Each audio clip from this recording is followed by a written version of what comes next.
Hello, friends and extended family. Um, I am working on You Don't Look Adopted, a memoir, and Heffron. What a pretty lady. Um, I've been struggling to get it finished, and it's not because it's not enticing read. It's not that I'm not enjoying it. It's a bit different than the other two books I've reviewed in the sense that the other two books were compilations written about adoptees in general with a uh, cross section of mini adoptees.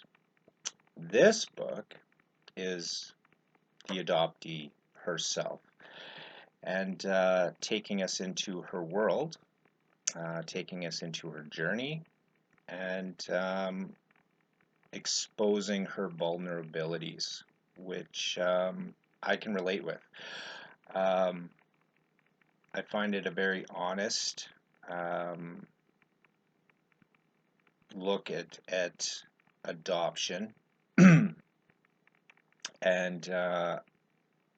I'm loving it. I enjoy it tremendously. Um, it's it's getting to hear about part of myself, and that part of myself is the lonely, hidden self that sort of cowers behind my ego in fear of presenting itself to the world. And Anne here is really coming out with it and talking about herself and her idiosyncrasies. And I maybe I don't want it to end. Maybe that's why I'm struggling to continue to pick it up. That it's quite a little treasure. I'm only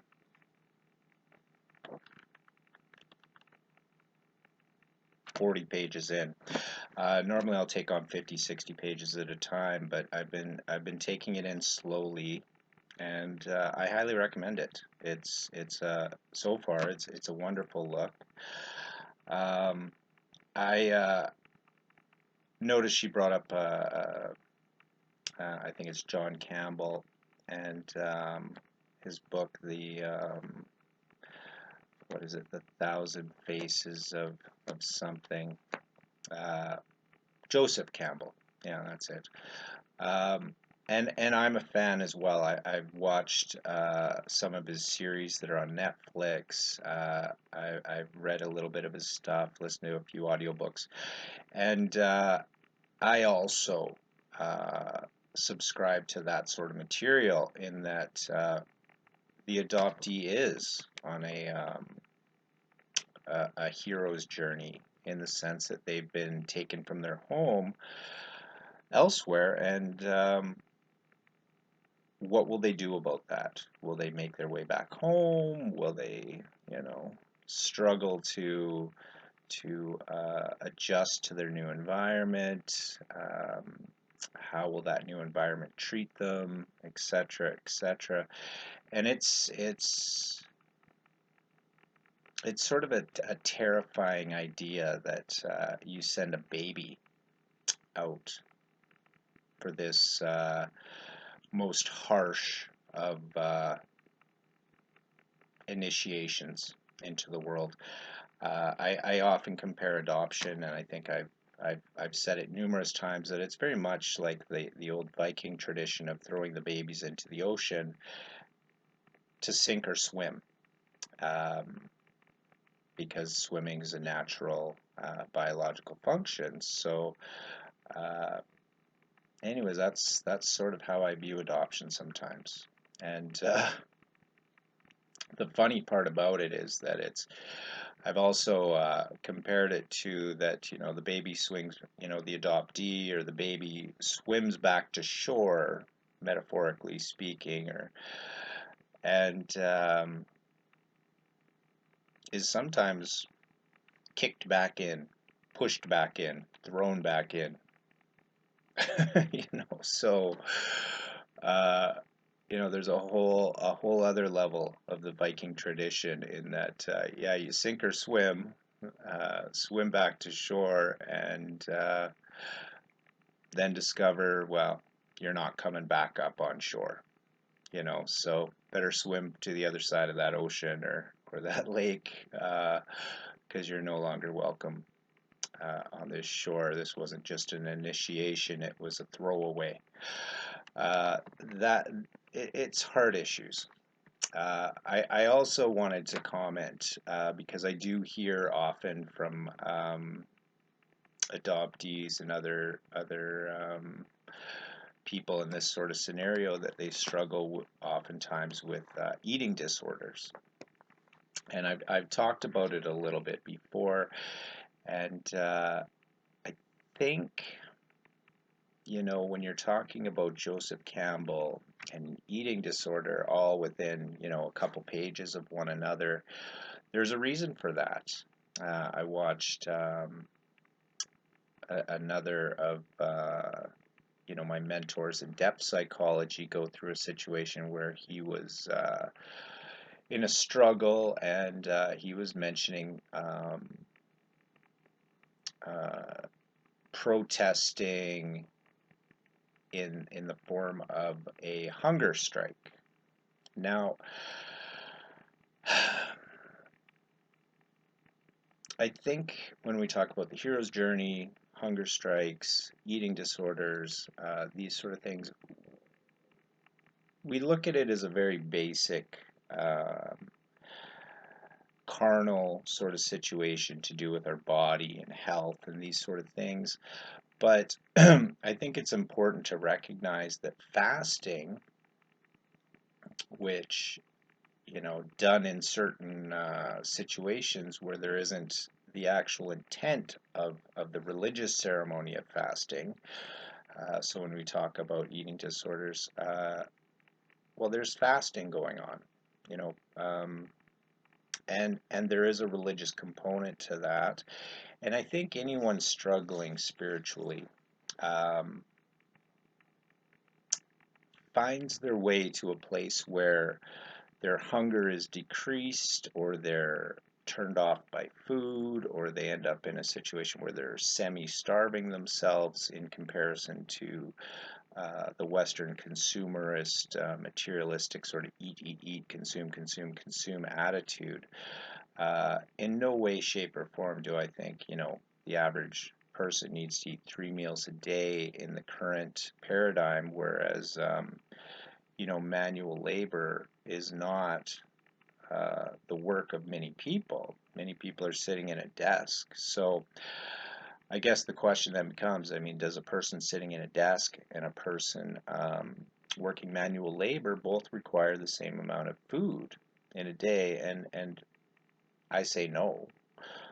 Just like if you did work all week long, Monday to Friday, at a very labor-intensive job, maybe you could say, 3 meals a day is required for the energy output that's required during the week, but that diet doesn't change on the weekend, on Saturday and Sunday. You're still going to eat the same amount, for the most part. And this is sort of ingrained into us. And I think what we see is that we've been sort of tricked into constantly digesting. We're in a constant, where our body is constantly digesting food in the paradigm we live in. And ultimately, when the body quits digesting, when it's in a state where it's digested what's within you, we've come to relate that sensation with hunger. And I don't believe that's true hunger. And I think if you can push through that, you later come to discover that you feel better, and there's a certain amount of sense of a sort of high that comes from being in a state where you're not digesting. Um, so I highly recommend for anyone to cut down on their 3 meals a day and try to investigate fasting for yourself, and not to go too hard on it, but to ease into it slowly and give it a try and see what it feels like to go without food for a few days. I promise for the average person, it's not going to cause you harm. You may want to talk to your doctor. You may want to talk to someone who's experienced with fasting or whatnot. Do some research, protect yourself, but at the same token, um, you are constantly in danger of overeating and eating yourself into unhealthy states and conditions, which seem to go um, without criticism. And ultimately, I think for us being in the Western culture, we have to accept a certain amount of corruption to feed the economic system that we all are trapped in. And it's sort of a Ponzi scheme, the economy, in that you require more and more people to continue to consume and consume more, larger and larger amounts to keep this economy going. So once we start coming to these realizations, you see that there's a definite push to create consumerism and to continue that mentality that uh, people need to consume more and more and more. And that's a very unhealthy place to be, in my opinion.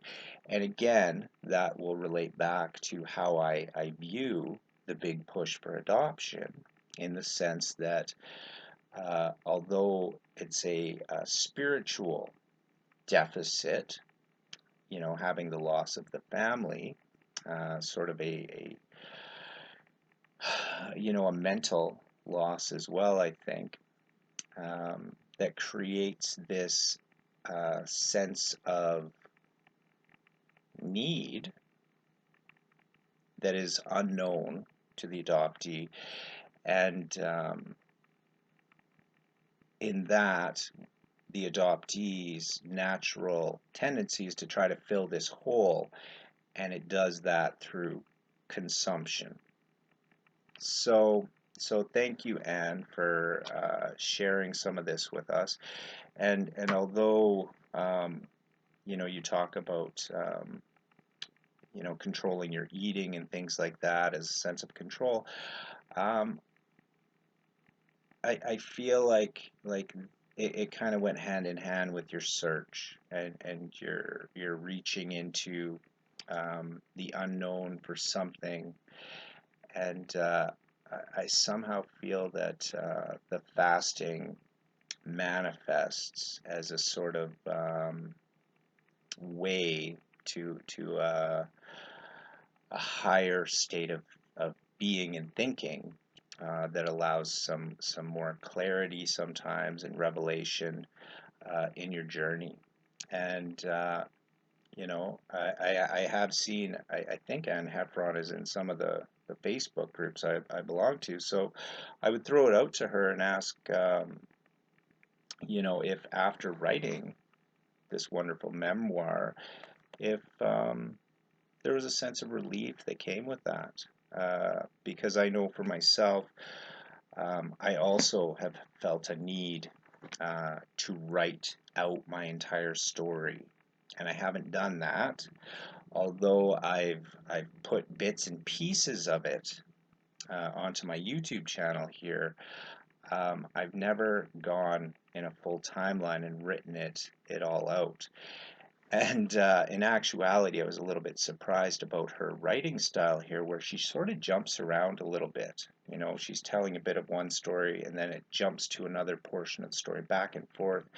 And this is sort of where uh, where my shattered, fractured sort of thinking about my life comes in, where it's very hard to look at particular events and isolate them because they're all sort of interconnected and intertwined, and they all sort of lead back to that key moment in life where I was separated from where I naturally belonged.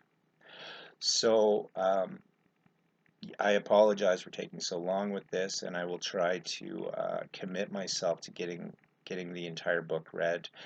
Um, I've just, I'm only 40 pages in, and I might have to take this on in chunks and talk about it. But so far, I'm just very happy and pleased to that Anne has gone ahead and presented her private life to us, and allowed us to come along on her journey.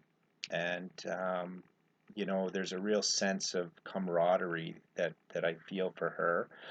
Um, and a sense of when I'm listening to her challenges, I almost feel like I'm there with her, and it's like, it's okay. Like I've been there too, and it helps me sort of go back into my own sort of pains that I faced alone, and realize that there was other people going through those pains at the same time. Uh, or this information was there um, while I was going through it. And, the more education, the more perspective, the easier it gets to really start to accept um, the pains of adoption, and to start being able to unwind the commonalities and some of the behaviors that I've struggled with, and not necessarily understood, and start to put those pieces together so that it becomes easier and easier to move forward uh, in hope and in solidarity with other adoptees, that you know you got to confront your pain, you got to confront the reality of the situation, and you have to really look at yourself and understand what is you and what has been done to you, so that you can hopefully salvage the best parts of yourself, and discard some of those things that don't belong to you and that you've been carrying um, at the behest of others. So, anyways, I just wanted to check in with you and let you know I haven't given up on the project. I simply have found something that's going to take a little bit longer to sort of take in and savor. So that's where I am. Great to see you all, and I will be checking in again shortly.